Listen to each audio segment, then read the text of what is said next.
Fala pessoal, sejam muito bem-vindos ao nosso episódio número 112 aqui no podcast O Pai Old School.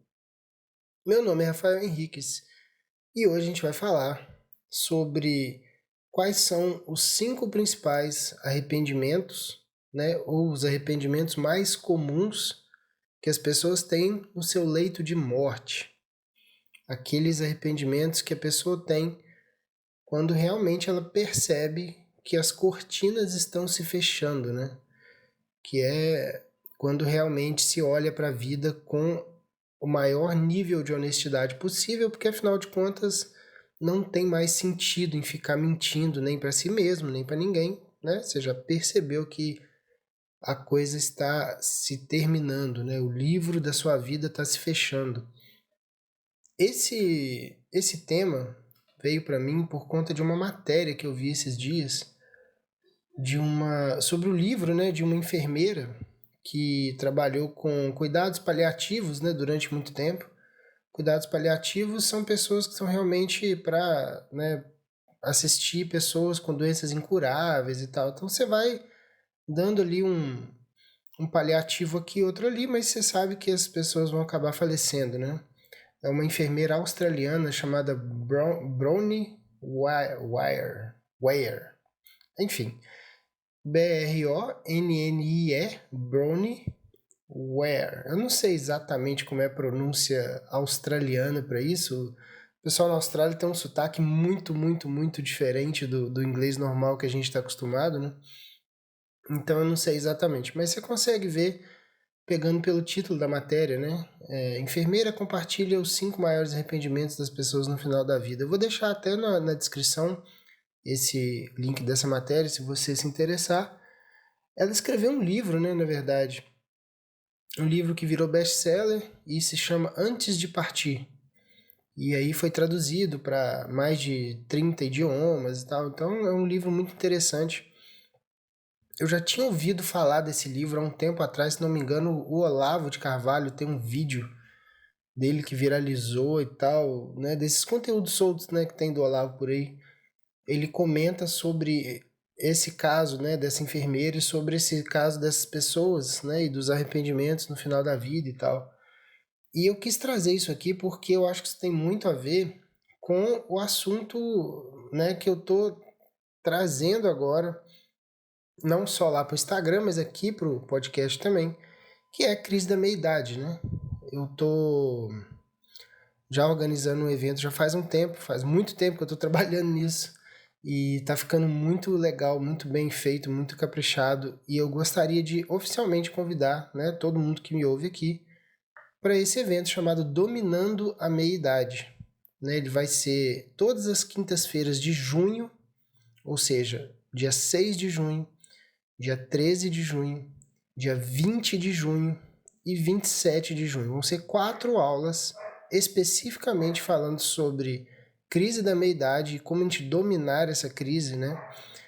Vai ser lá no meu Instagram, @o.pai.oldschool, também vou deixar o link aqui na descrição. Se você não me segue lá, já segue, porque nessas quintas-feiras de junho eu vou estar falando sobre esse assunto ao vivo, né? E é legal você estar presente, porque se tiver alguma dúvida, se tiver algum questionamento, se tiver alguma coisa para acrescentar, você vai estar lá comigo e dá pra gente bater um papo sobre isso. E vai ser sempre às 8 da noite, tá? Esse papo sobre, né, crise da meia-idade, essa passagem da meia-idade, ela é muito importante porque, primeiro, né, ela traz muitos problemas que a gente colocou para debaixo do tapete, né, aqueles probleminhas que a gente vai enfiando para debaixo do tapete e a gente acha que isso não vai ter consequência nenhuma, né? Problemas com a gente mesmo, com nossos pais, com nossas mães, com a gente mesmo, amarguras que a gente vai acumulando, decisões que a gente vai tomando na vida, e aí no fundo você sabe que aquilo ali vai dar uma merda, mas você vai fazendo, enfia tudo debaixo do tapete e vai indo, né? Chega uma determinada altura da vida, quando você já tá fazendo a curva para baixo, né? Hoje em dia até que não, né? Uma pessoa de 40 anos já tá bem saudável, né? Se ela soubesse cuidar. Mas, classicamente, né, quando você chega próximo dos 40, né, tecnicamente se fala entre 35 e 45 anos, varia de pessoa para pessoa, mas é a hora que você começa a ver que talvez aqueles grandes sonhos, aquelas grandes expectativas que você tinha para a vida, talvez elas não se realizem ou não se realizem do jeito que você, né, imaginou, gostaria.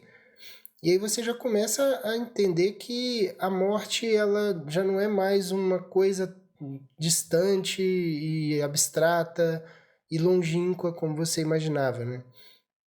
Provavelmente você já começa a perder alguns parentes mais velhos, né? Algumas pessoas já começam a perder os pais, dependendo da idade dos pais e tal, né? 40, 45, 50. Começa a talvez perder alguns amigos, né? Hoje em dia o pessoal tá infartando e tendo um monte de problema muito cedo, né? Então você começa a ter salpicos de presença de morte, né, por alguns cantos, começa a ver que a coisa já, né, não é tão distante quanto você imaginava, então você já não tem tanto tempo, ao mesmo tempo que você começa a ver que aquilo que você imaginava para sua vida pode ser que também não dê tempo de concretizar tudo, e aí a coisa começa a ficar meio angustiante, né? E aí começa a aparecer umas coisas no nosso peito, né? Que são meio preocupantes e a gente geralmente não sabe lidar com isso. Homens, principalmente, nunca foram ensinados, né, culturalmente falando, nunca foram ensinados a lidar com sentimentos, com certas frustrações. É tudo assim, cala a boca, engole o choro e vai, sabe? E para de reclamar, para de chorar, para de encher o saco, só abaixa a cabeça e vai. E aí chega uma hora que não vai, né? Chega uma hora que simplesmente não vai. Então esse papo ele é muito importante e todo esse vislumbre, né, da proximidade com a morte, ela tem muito a ver com o assunto desse podcast. Então eu acho que já é um episódio muito bacana para a gente já dar esse pontapé inicial aqui. Já estou me adiantando, né? Ainda não fiz o anúncio oficial do evento, das datas e os temas, tudo mais.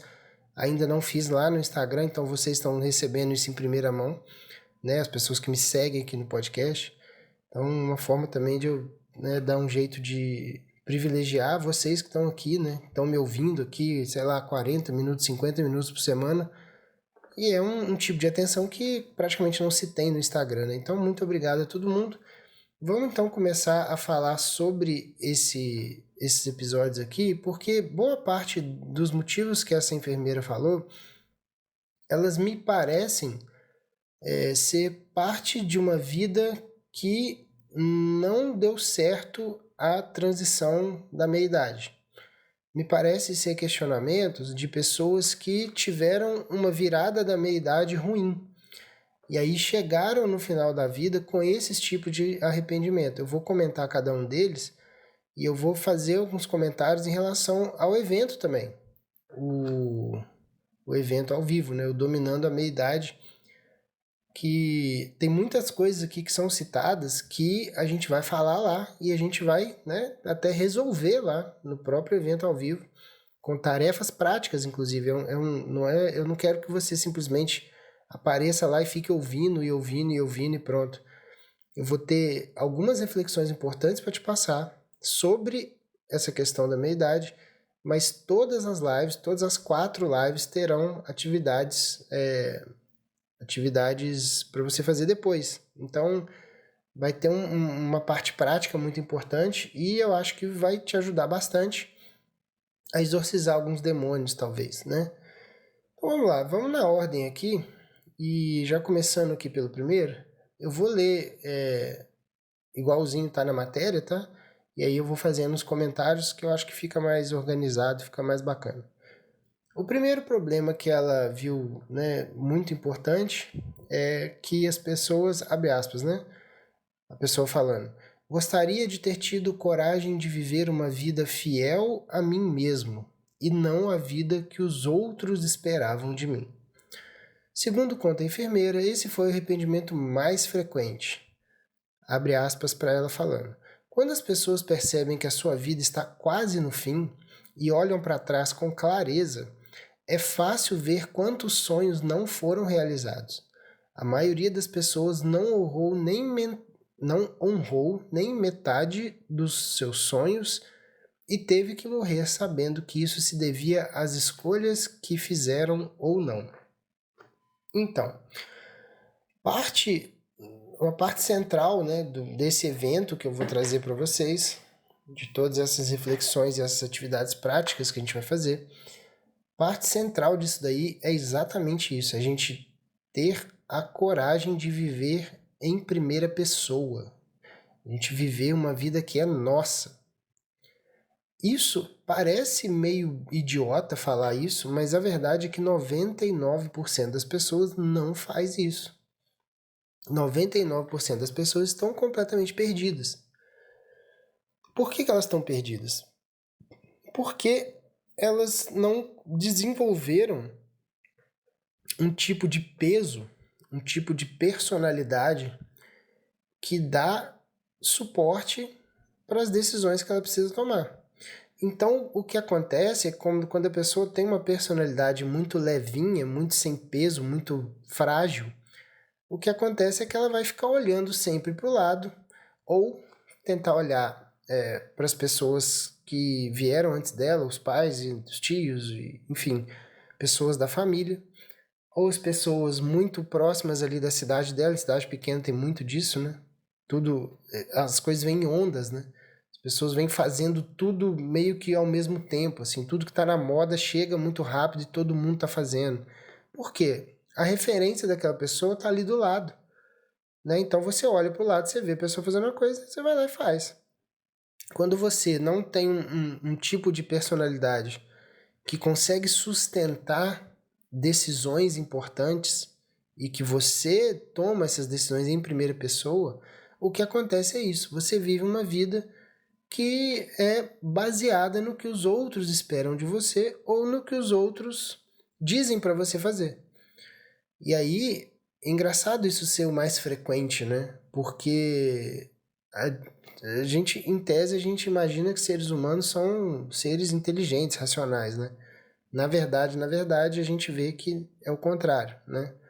Então, o que é primordial aqui para a gente tentar desenvolver, logo nesse primeiro ponto, uma dica importante para quem está chegando próximo da crise da meia-idade, né? Viver em primeira pessoa é a coisa mais importante que você pode fazer. Tentar trazer à tona aquilo que te governa, o que é que te governa por dentro, por que você faz o que você faz. E tentar buscar alguma autenticidade na hora de agir.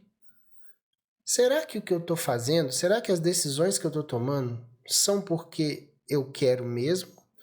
Ou eu estou tentando agradar alguém? Ou eu estou tentando não decepcionar alguém?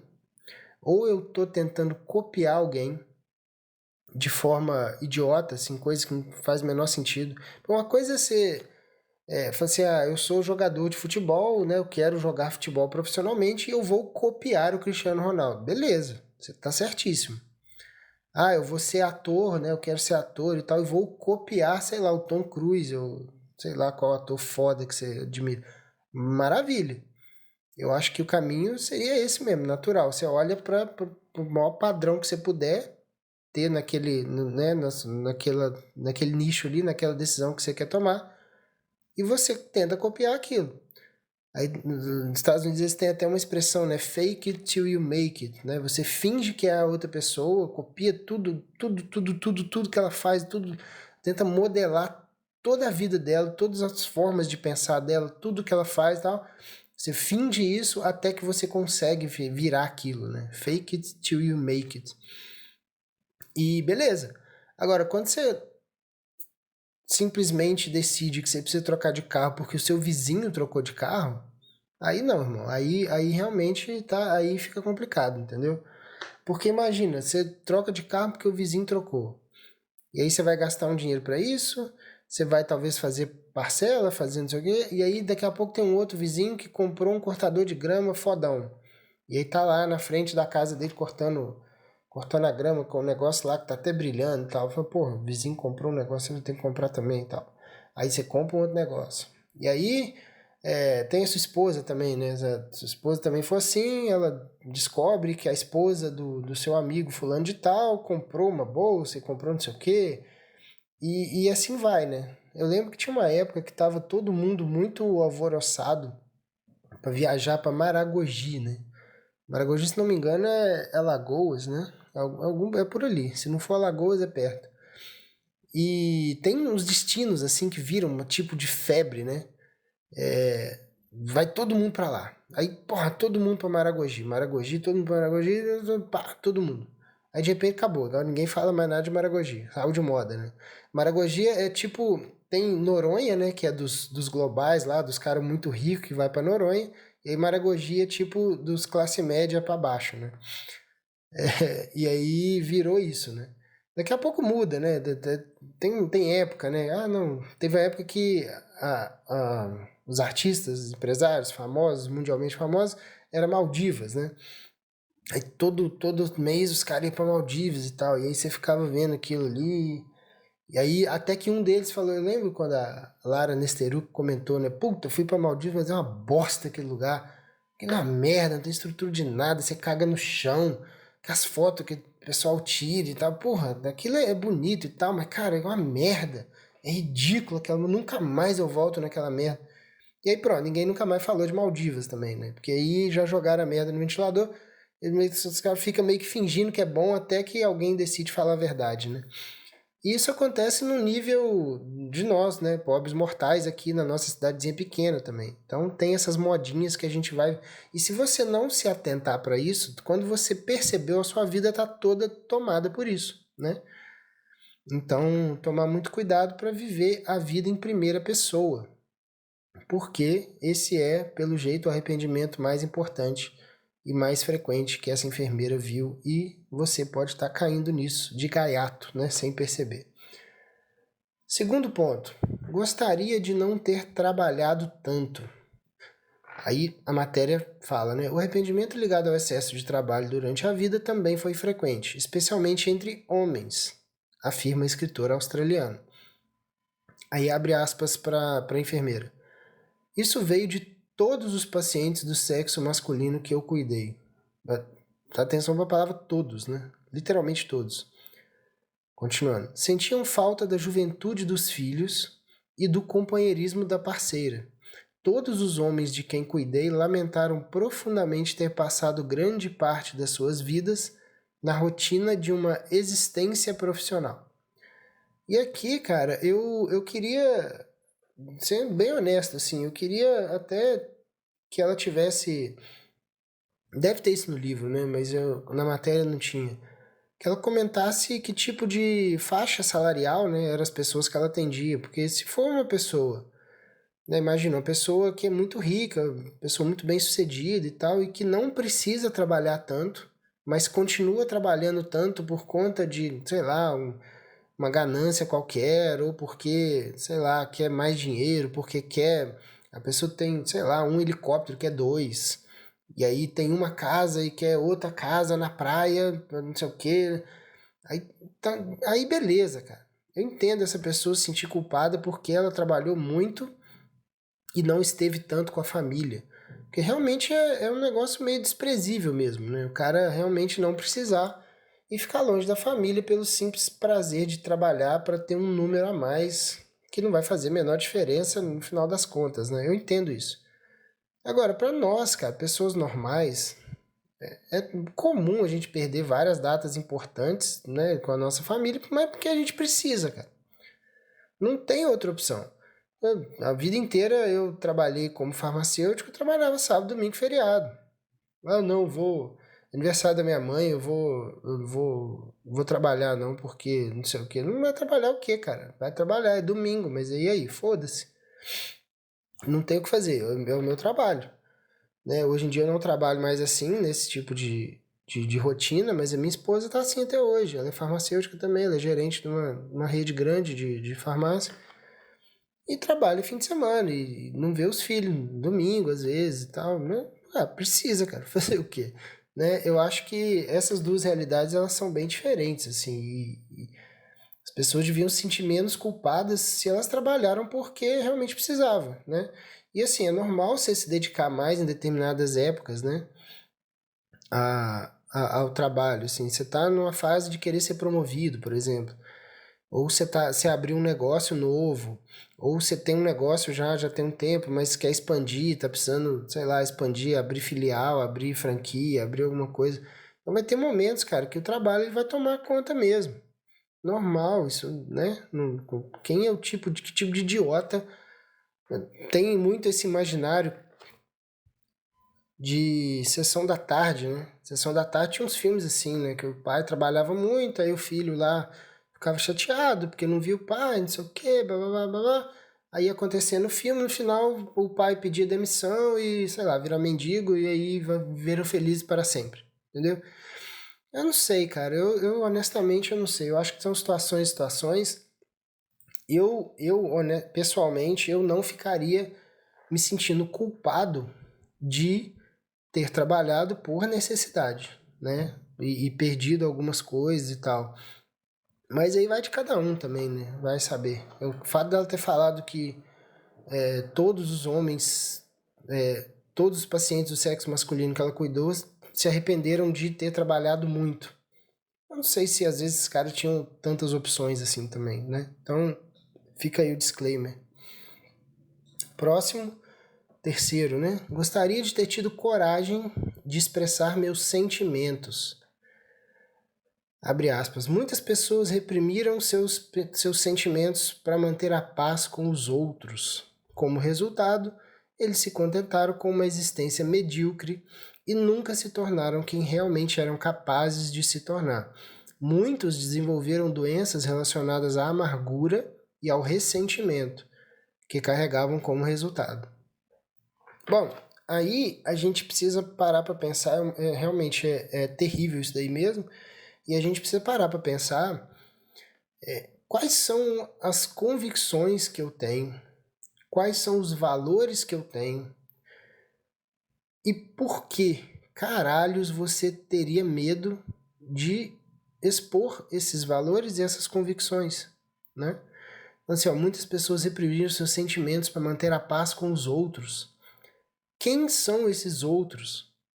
Por que você quer manter a paz com gente que, honestamente, não faz a menor diferença?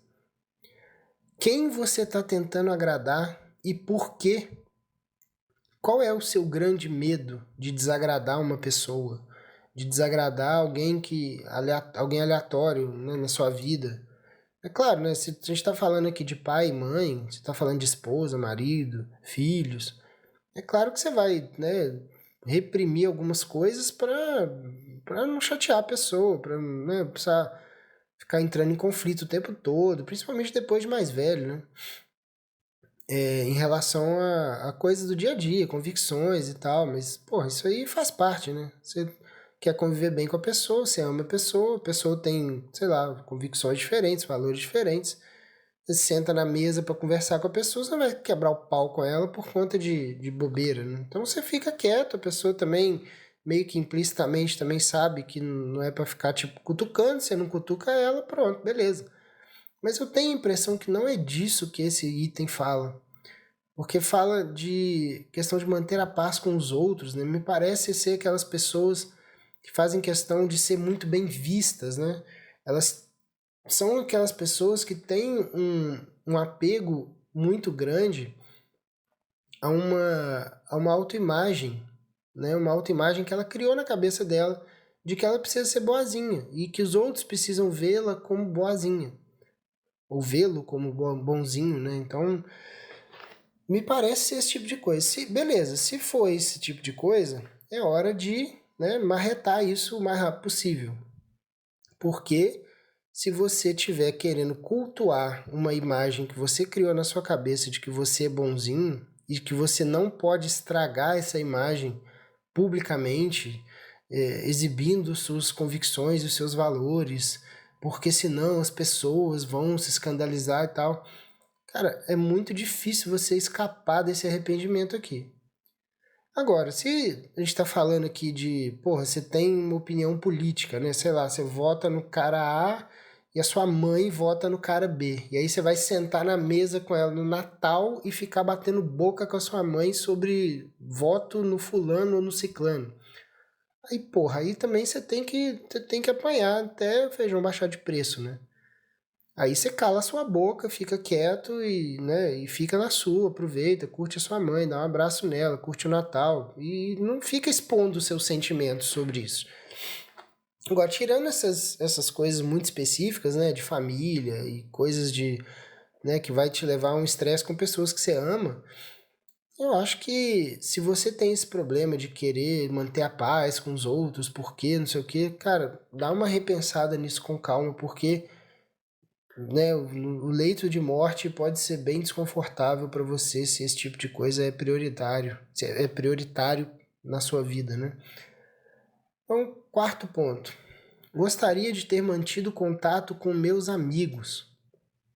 A enfermeira conta que muitos pacientes apenas percebiam a falta que os amigos faziam no fim da vida, quando em alguns casos já não dava mais tempo para localizá-los. Aí abre aspas.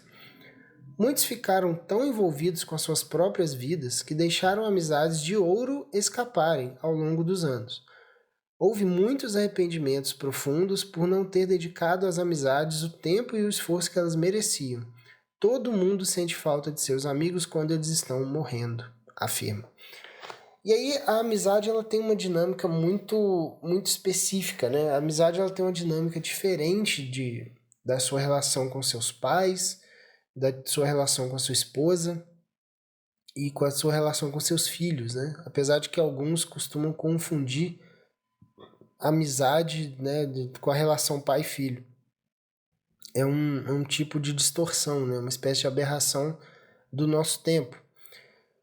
A amizade, cara, ela tem uma dinâmica muito engraçada, porque ela, de fato, ela muda ao longo da vida, né? As nossas amizades, você deve ter reparado que as suas amizades de quando você tinha 15 anos não eram as mesmas de quando você tinha 25, e provavelmente não eram as mesmas de quando você tinha 35, e provavelmente não vão ser as mesmas de quando você fez 45, ou vai fazer 45.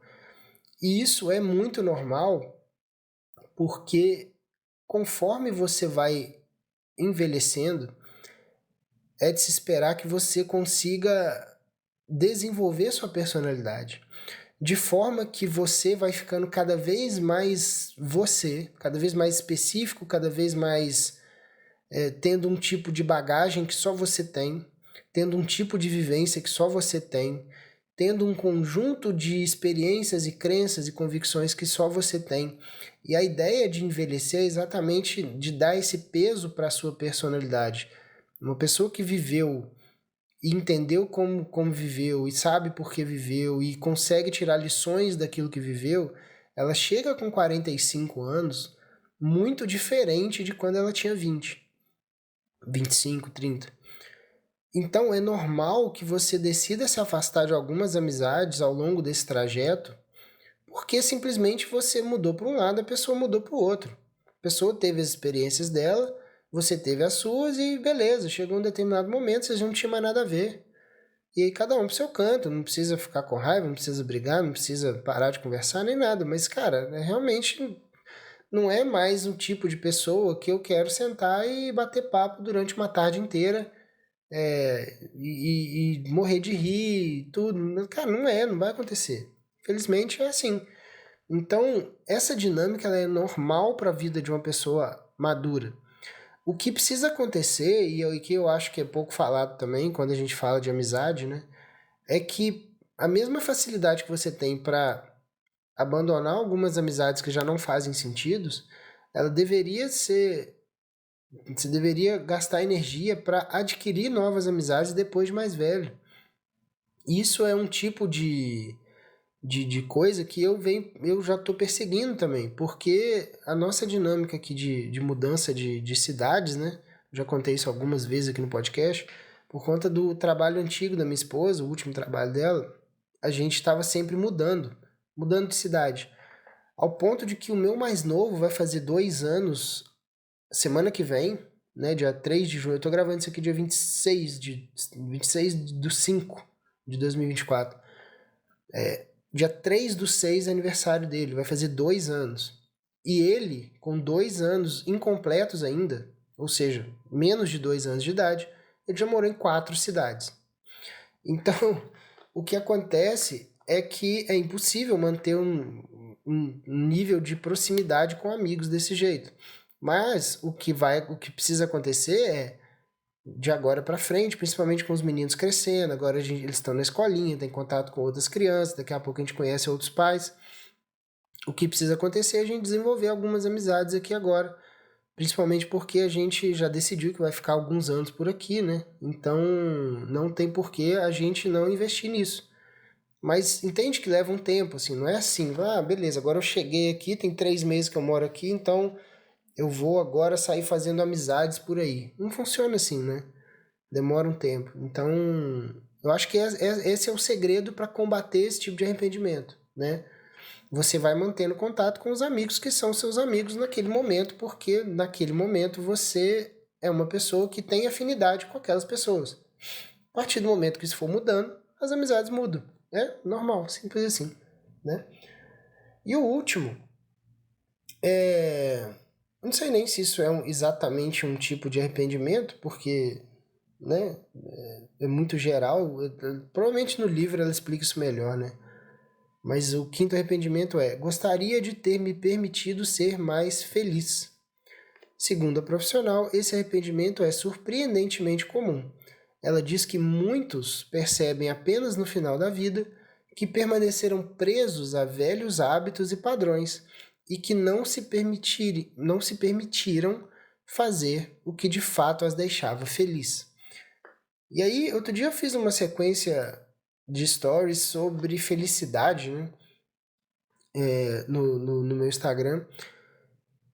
E a grande questão sobre a felicidade é que a gente entende a felicidade muito mal, principalmente por conta de referências ruins que a gente tem falando sobre felicidade. E o gatilho dessa sequência sobre felicidade que eu fiz foi um vídeo do Clóvis de Barros, né? O Clóvis é um cara público, ele não é filósofo, tá? Tem gente que define ele como filósofo, porque ele é um filósofo e tal. Eu acho que ele é formado em Direito e em jornalismo, se não me engano. Não tenho certeza. Ou ele pode ter feito filosofia depois de mais velho. Aí, beleza.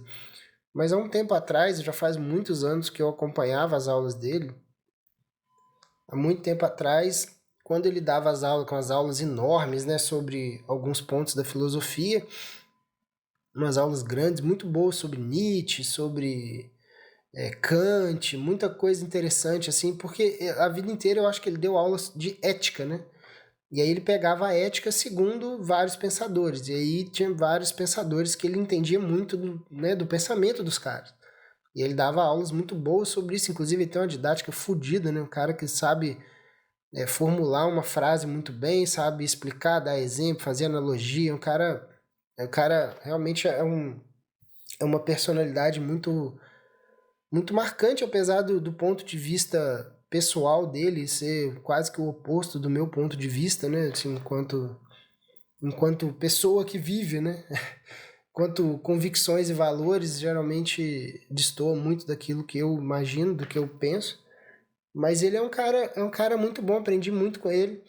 E eu usei esse gatilho, ele falando sobre uma coisa sobre felicidade, agora não vou nem lembrar o que, mas ele falando uma coisa assim que, cara, pra mim não faz o menor sentido. E aí eu usei esse vídeo dele pra fazer uma sequência sobre felicidade. E a verdade, cara, é que a felicidade, muitas vezes ela é confundida com prazer, né? Com bem-estar. E felicidade, ela não é isso, né? A felicidade, numa definição mais antropológica, né? E eu tive o cuidado de dar uma folheada no livro de antropologia antes de gravar esse podcast, então é uma coisa que, aliás, vários desses pontos, né, esqueci de falar disso conforme eu fui desenvolvendo, vários desses pontos, e esse ponto da felicidade principalmente, vários desses pontos que eu citei aqui, desses arrependimentos, dessas pessoas no final da vida e tal, eu vou tratar lá no evento, tá? Dominando a meia-idade. Porque são coisas, cara, que você não dá pra resolver isso já no leito de morte. Você precisa resolver isso enquanto você tá agindo na vida, né? E esse momento da meia-idade, ele é um tipo de ritual de passagem que você não pode sair igual do outro lado. você entra por uma porta e você sai do outro lado, você tem que ser uma pessoa diferente. É como se fosse um ritual de passagem da juventude para a fase adulta. Quando você vira adulto, você não pode agir mais como um adolescente, porque a vida te exige outras coisas. A vida vai te exigir muitas coisas diferentes, mais responsabilidades, mais seriedade nas coisas. Você vai precisar arcar com mais coisas, vão ter pessoas dependendo de você. Enfim, é outra coisa. É a mesma pessoa, em tese, né? Porque somos nós, né? Como diria aquele meme. Acho que foi o primeiro meme da história da internet, né? As árvores somos nós lá. Mas enfim, a gente está falando da mesma pessoa numa linha temporal, mas quando você cruza um certo limiar, você não pode ser mais a mesma pessoa porque você tem coisas diferentes para lidar. A meia-idade é mais ou menos isso.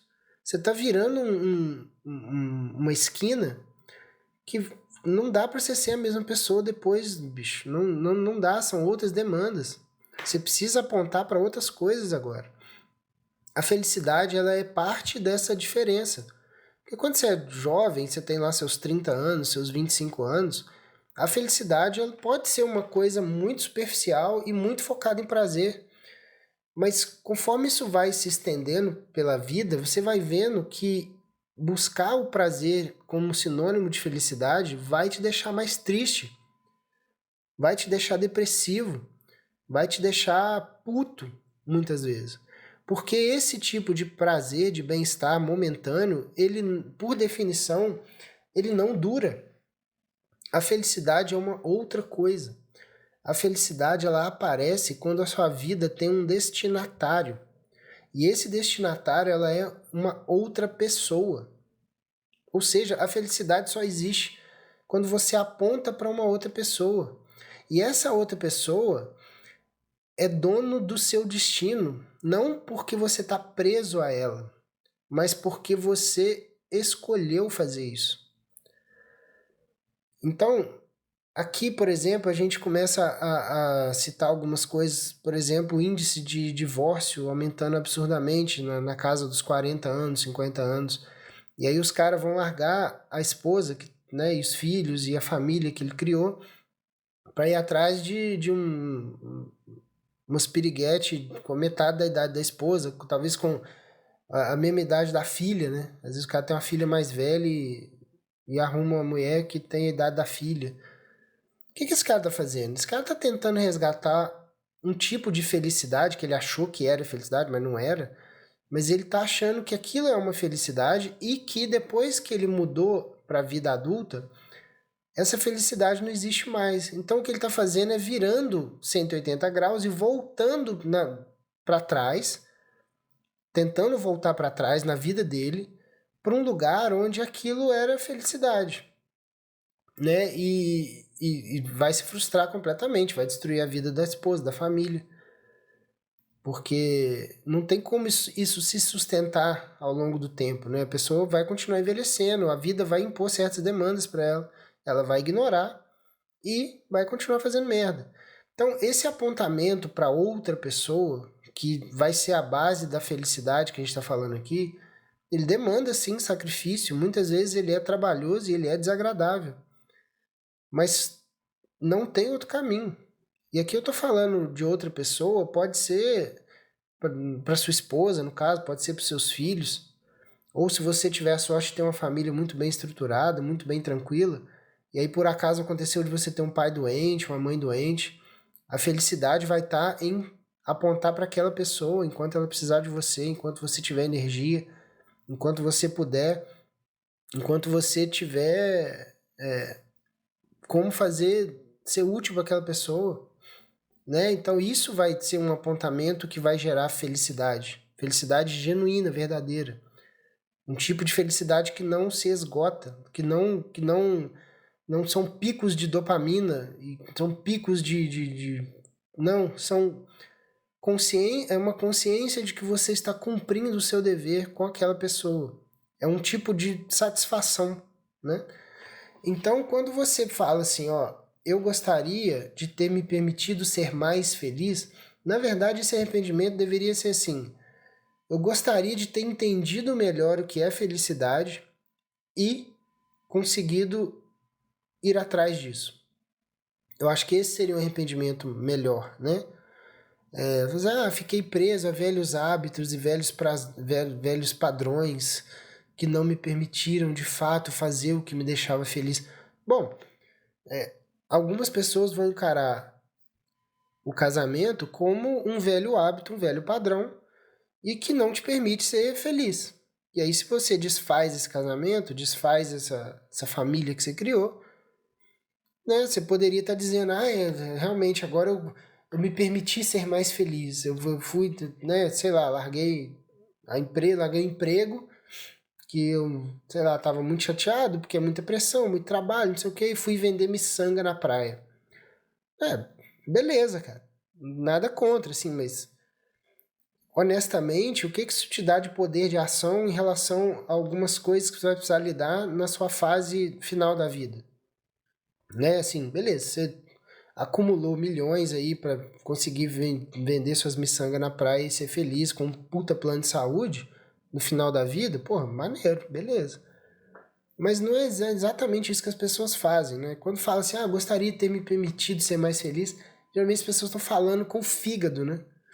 E estão raciocinando pouco em cima da coisa. Então, esse tipo de reflexão e de questionamento é a base do que eu vou fazer lá no evento, dominando a meia-idade.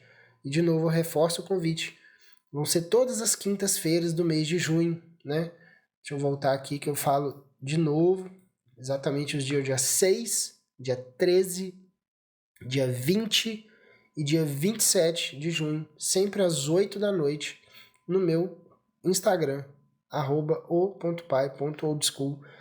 Então é isso, eu gostaria de agradecer se você ouviu até o final e pedir, por gentileza, se você puder espalhar isso aqui para mais gente, que não só a mensagem, né, dessa matéria sobre esse livro dessa enfermeira, mas também o evento Dominando a Meia-Idade, porque se a gente conseguir atingir mais gente possível, a gente vai ter mais gente entendendo melhor todos os mecanismos, né, que a gente vai passar para conseguir transitar por esse ritual de passagem, dobrar essa esquina aqui da melhor forma possível, com menos turbulência, com menos angústia, com menos desespero, com menos frustração existencial.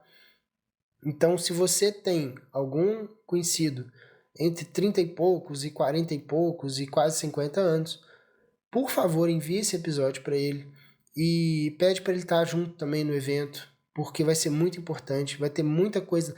A gente não fala sobre isso, homem nenhum senta na mesa e fala sobre as angústias que tem, né, numa mesa com amigos e tal. Dificilmente isso acontece, então é uma oportunidade boa para a gente refletir sobre isso também, sobre o que a gente está perpetuando, né, que tipo de problemas a gente poderia estar resolvendo e não está. Então, por favor, me ajuda a espalhar isso aqui. Muito obrigado e até a próxima.